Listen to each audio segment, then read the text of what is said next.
మండలం అదేవిధంగా రూరల్ మండలానికి సంబంధించినటువంటి నూతన రేషన్ కార్డుల పంపిణీ కార్యక్రమం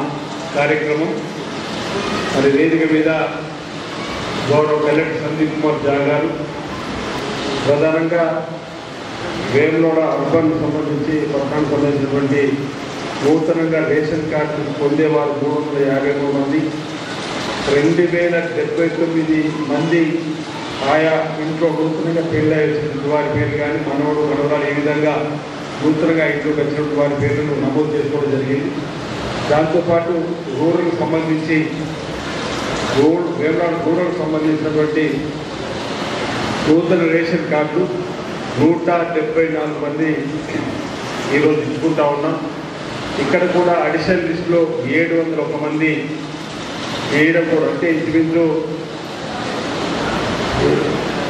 525 పైచీలకు నూతన రేషన్ కార్డు కుటుంబాలు ఇంచుమించు 2900 2800 వరకు ఆయా ఇంట్లో ఉన్న ఈ 2800 ఇళ్లలో కొత్తగా పేర్లను నమోదు చేసే కార్యక్రమంలో వారి రేషన్ కట్టించే కార్యక్రమం ఏదో మనం తీసుకుంటున్నాం. ఇది నిరంతరం కొనసాగే ప్రక్రియ. గౌరవ ముఖ్యమంత్రి రేవంత్ రెడ్డి గారు పౌర సరఫరా శాఖ మంత్రులు ఉత్తమ్ కుమార్ రెడ్డి గారు మొన్నటి రోజు 14వ తేదీ నాడు చెప్పినట్టు సందర్భంగా మీరందరూ కూడా చూసారు. ప్రధానంగా